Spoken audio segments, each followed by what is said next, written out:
오늘은 우리가 맥주 감사 주일로 하나님 앞에 예배합니다. 맥주 감사 주일, 보리를 수확하고 하나님 앞에 감사하는 절기라고도 하지만 성경적인 의미에서는 첫 열매를 수확하고 첫 열매를 허락하신 그 하나님 앞에 감사하는 절기입니다.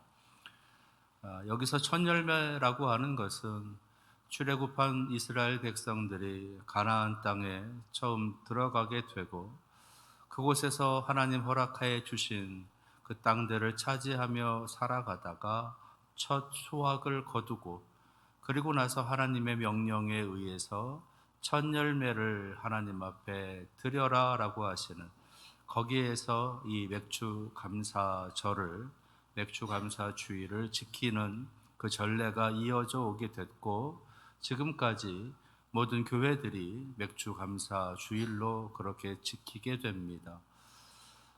이것에 또 하나의 의미, 좀 더 현대적인 의미가 있다면 그것은 1월부터 6월까지, 그러니까 한 해의 상반기 동안 하나님 베풀어 주신 여러 가지 많은 은혜와 그 사랑에 대해서 감사하고, 그리고 앞으로 새롭게 시작되어질 또 다른 7월부터 12월까지의 하반기의 역사하심, 하반기 동안 베풀어 주실 그 하나님의 은혜에 대해서 미리 감사하는 우리의 기대와 우리의 소망을 담아서 하나님 앞에 예배한다라고 하는 그 의미가 또 하나인 것입니다. 그래서 상반기에 대한 감사, 그리고 후반기에 이어지게 될 하나님의 놀라운 사랑에 대한 기대와 소망, 그리고 미리 감사라고 하는 그런 의미에서 오늘 우리가 함께 예배하는 겁니다.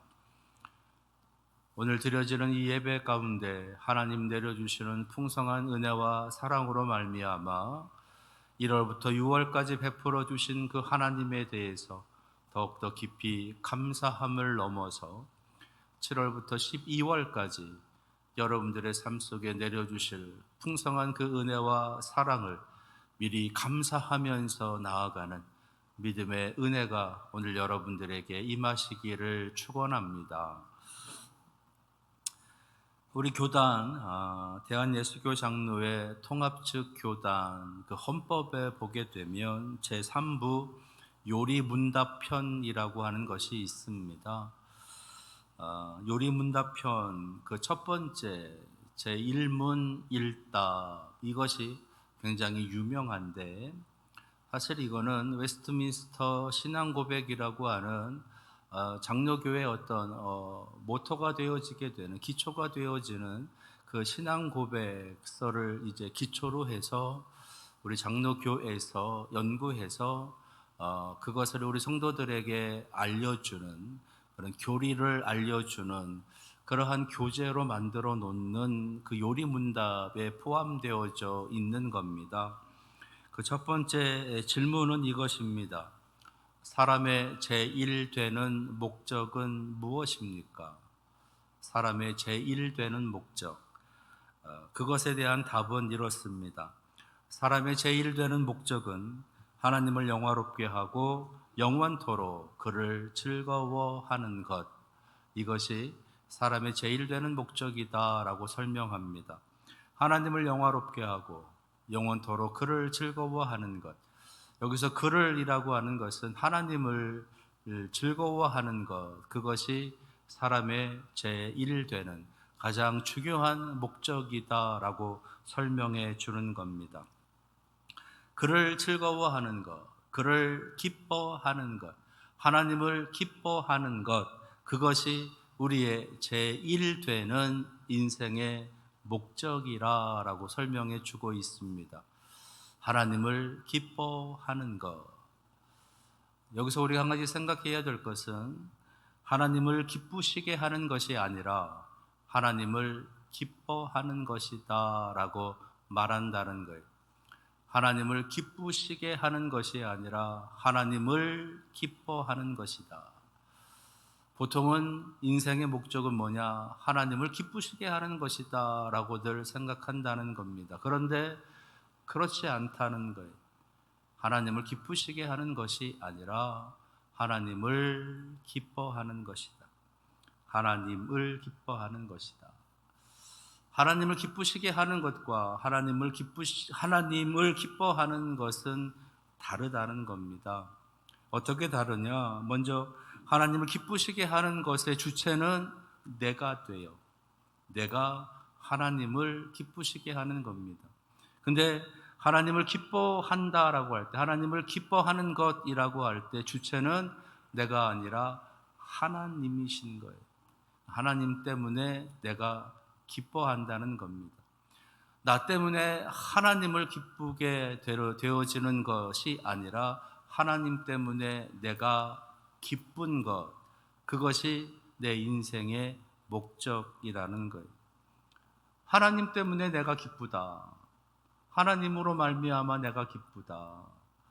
하나님이 나를 사랑하셔서 내가 기쁘다라고 하는 것, 그것 때문에 내가 하나님을 예배하고 하나님을 믿고 하나님께서 허락하신 인생을 살아가는 것이다 라고 하는 것이 이 교리의 설명인 겁니다. 하나님을 기쁘시게 하는 것에 중점을 두고 살아가는 것이 아니라 하나님을 기뻐하는 것에 중점을 두고 살아간다라고 하시는 말씀인 거예요. 하나님을 기쁘시게 하는 일에 초점이 맞춰지게 되면 왠지 모를 부담감을 느끼게 됩니다. 힘들게 돼요. 의무감마저 생겨진다는 거지요. 꼭 해야 되는데, 저것을 해야만 했었어야 되는데 라고 하는 후회도 오게 되고요. 그것을 하지 못하는 것에서 오는 두려움, 죄송함, 그리고 자신의 믿음에 대한 연약함, 그래서 자신을 나무라게 되는 그러한 모습으로까지도 발전하게 되어진다는 겁니다. 그런데 하나님을 기뻐하는 것, 하나님을 기뻐하는 것에 중점을 두게 되면은요, 하나님 때문에 내가 기쁘고 하나님 때문에, 하나님 사랑 때문에 내가 행복하기 때문에 우리의 마음 안에는 늘 평안이, 우리들 마음 안에는 샬롬이 나타나게 된다는 거예요. 그게 하나님을 기뻐하시는 것과 하나님을 기뻐하는 것의 큰 차이다라는 겁니다. 그러니까 신앙이라고 하는 것은, 신앙의 삶이라고 하는 것은 하나님을 기쁘시게 하는 것보다는 하나님을 기뻐하는 것, 그것이 더 중요하다라는 거예요. 우리 찬양대원들이 하나님을 찬양하는 이유는 하나님을 기쁘시게 함보다는 하나님을 기뻐하기 때문에 하나님을 찬양하는 것. 우리 사랑하시는 성도들이 하나님을 예배하는 것은 하나님을 기쁘시게 하기 위함이 아니라 하나님을 기뻐하기 때문에 하나님 앞에 나와서 예배하는 것이다 라는 겁니다. 예배라고 하는 것이 무엇이냐? 그것은 하나님을 사랑하기 때문에 하나님을 만나러 오는 시간이에요. 하나님을 찬양하러 오는 시간, 하나님의 음성을 들으러 오는 시간, 하나님의 은혜를 경험하기 위해 오는 시간이다라고 하는 겁니다. 그러기 위해서는 하나님을 하나님으로 인정하는 그 믿음을 가지고 나오는 거지요. 그러니까 하나님으로 인정한다라고 하는 것, 거기서부터 우리는 하나님 앞에 나오게 되고, 그래서 이곳에 들어와서 하나님 때문에 기쁨, 하나님 때문에 즐거움, 하나님 때문에 행복함, 하나님 때문에 샬롬을 누리게 된다는 겁니다. 쉬운 말로 하면 하나님을 기쁘시게 하려고 교회에 오면 왠지 모를 부담이 되고요. 왠지 모를 두려움도 있게 되고요. 하나님을 기쁘시게 하기 위해서 교회에 오기 때문에 다른 사람들을 평가하게 되고요. 다른 사람들을 판단하게 되고요. 다른 사람들을 비판하기도 한다는 겁니다. 저래서 하나님께서 기뻐하시겠어? 저렇게 해서 하나님께서 좋아하시겠어? 라고 하는 등등의 그러한 말들을 한다는 거예요. 그런데 하나님을 기뻐하는 그 모습으로 교회에 오게 되면 그냥 교회가 좋은 거예요. 그냥 교회에 오는 게 좋고, 교회에 와서 이곳에 머무는 게 좋고 함께 예배하는 게 좋고 성도들도 좋고 그 이 시간이 이곳이 이 장소가 좋은 것, 행복한 것이 된다는 겁니다. 이것이 우리들 신앙의 온전한 모습, 더 성숙된 신앙의 모습, 그 모습이 바로 하나님을 기뻐함에 있다라고 하는 것을 하나님께서는 이 모습을 통해서 우리에게 알려주고 계시는 거예요. 여러분들은 지금 하나님을 기쁘시게 하기 위한 삶을 살아가시나요? 아니면 하나님을 기뻐하는 삶을 살아가시나요? 중요한 것은 하나님을 기뻐하는 것이 먼저 돼야 하나님을 기쁘시게 할 수 있게 되어지더라라는 겁니다. 내가 하나님을 기뻐하면 하나님을 기쁘시게 하고 싶은 거예요. 내가 하나님을 사랑하면 하나님을 기쁘시게 하고 싶은 거예요. 내가 하나님의 은혜 가운데 하나님 때문에 즐겁고 하나님 때문에 행복하면 어떻게든 하나님도 행복했으면 좋겠다. 어떻게든 하나님께서도 웃으셨으면 좋겠다. 그렇게 해서 하나님을 기쁘시게 하려고 하는 삶을 살아가는 겁니다. 그러면 하나님을 기쁘시게 하는 삶이란 무엇이냐? 그것은 하나님의 말씀에 순종하는 삶인 거지요. 그래서 오늘 말씀의 제목처럼 예배의 완성은 순종이라는 겁니다. 한 주간에 한 번 교회에 오셔서 하나님을 예배하는 이 시간으로 하나님의 예배가 완성되어지는 것이 아니라 한 주간의 삶을 살아가면서 여러분들의 삶 속에서 하나님의 말씀에 순종하며 살아가는 그 삶을 통해서 우리의 예배가 완성되어진다라고 하는 것, 그것을 오늘 우리에게 알려주시는 거예요. 하나님께서 사울이라고 하는 사람을 왕으로 세우셨을 때에 그런 기대가 있으셨어요.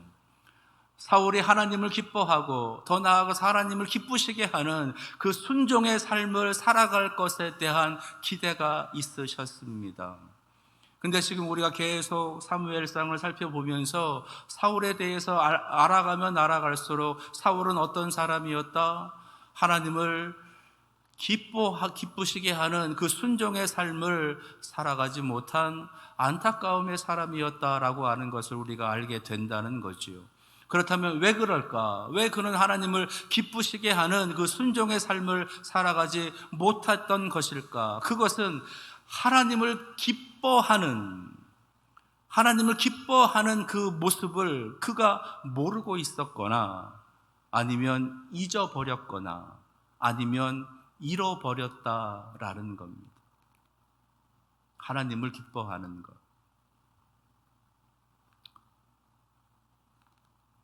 언제인지는 알 수 없지만 분명히 하나님께서 여러분들을 만나 주신 적이 있을 거예요. 구체적으로 그때가 언제인지 여러분들 개인적인 모습들로 다 여러분들이 기억하고 계시겠지만 하나님께서 여러분들에게 찾아오셔서 말씀하시고 음성도 들려주시고 어떤 이들은 만져주시기도 하시고 여러분들 안으로 들어오셔서 내가 너를 사랑하노라 라고 하시면서 여러분들을 안아주셨던 분명히 그런 은혜, 그런 경험들이 있을 것이다 라는 겁니다. 그런 경험이 있었던 사람들은요, 그 하나님 때문에 좋아요. 하나님 때문에 웃어요. 하나님 때문에 행복해요.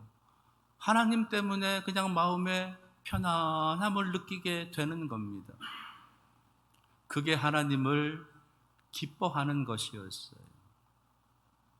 그리고 나서 이제 내가 무엇을 할까 하면서 하나님을 기쁘시게 하는 일에 내가 그동안에 왔던 거예요. 어떻게든 하나님을 더 기쁘시게 할 수 있을까라고 하는 것에 거기에 이제 주된 관초점을 맞추면서 그렇게 살아오다 보니까 하나님을 기쁘시게 하는 일에만 내 모든 것이 들어가 있었던 것이고 하나님을 기뻐하고 있었던 것을 잊어버렸거나 잃어버린 그런 모습이었다라는 그런 아쉬움이 있는 거지요. 사울도 하나님 때문에 기뻤던 적이 있어요. 하나님을 기뻐했던 적이 있어요. 처음에 하나님께서 사무엘을 통해서 네가 만나게 될 그 사람을 통해서 이스라엘의 왕을 세우겠노라 라고 하시면서 만나게 해주셨던 사람이 사울이잖아요. 그렇게 해서 사울과 사무엘이 만남을 갖게 되고 그 만남 후에 이 사울에게 성령이 임했다 그러셨습니다. 하나님의 영이 임했어요. 그래서 이 사울이 그 하나님의 영에 감동이 되어지면서 예언도 하게 되었어요. 그래서 그들의 속담 가운데 사울도 예언자 중에 선지자 중에 있다라고 하는 속담도 있을 만큼 사울에게는 그런 은혜가 있었던 거예요. 하나님 때문에 기쁘고 하나님 때문에 즐겁고 하나님 때문에 담대하고 하나님 때문에 행복했던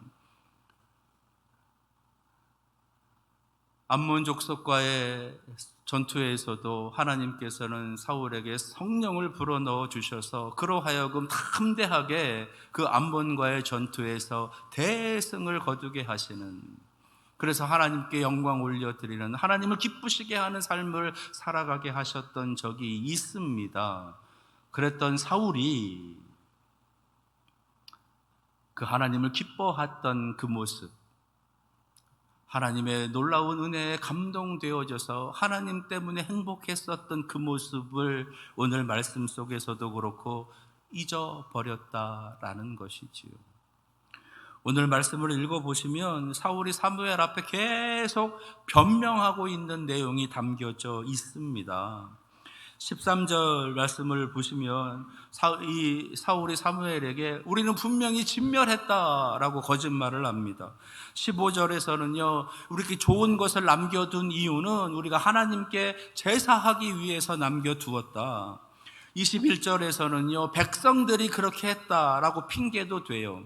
심지어는 24절에서는요, 내가 백성이 두려워서 그렇게 남겨둘 수밖에 없었다, 진멸하지 못했다라고 이야기를 합니다. 계속 변명을 하는 거예요.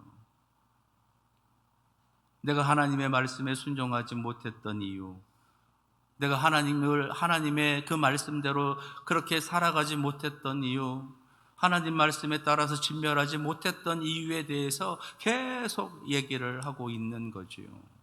심지어는요, 오늘 말씀에 보시면 이 사울이 이 사무엘에게 이야기를 하면서 하나님 앞에 우리가 제사하기 위해서 남겨두었다라고 하는 그런 말들을 할 때 이 사무엘에게 어떻게 이야기하느냐, 우리가 당신의 하나님께 제사하기 위해서라고 말을 합니다. 당신의 하나님께. 우리 같으면 어떻게 이야기할 수 있겠어요? 내가 나의 하나님께 제사하기 위해서, 나의 하나님께 예배하기 위해서, 우리는 이렇게 이야기를 할 거예요. 그런데 사울은 그렇지 않은 거예요. 당신의 하나님께, 사무엘의 하나님께, 너의 하나님께, 여러분의 하나님께. 지금 사울은 하나님과 아무런 관계가 없는 겁니다. 지금 이 지경까지 되어진 거예요. 하나님을 기뻐함이 사라져버리니, 하나님을 기뻐함을 잊어버리니 하나님과 내가 아무 관계가 없는 겁니다. 그래서 내 마음대로 하는 거예요. 내 뜻대로, 내 욕심대로, 내 계획대로 하고 있는 겁니다. 그 결과가 무엇입니까? 하나님으로부터 버림을 받게 돼요.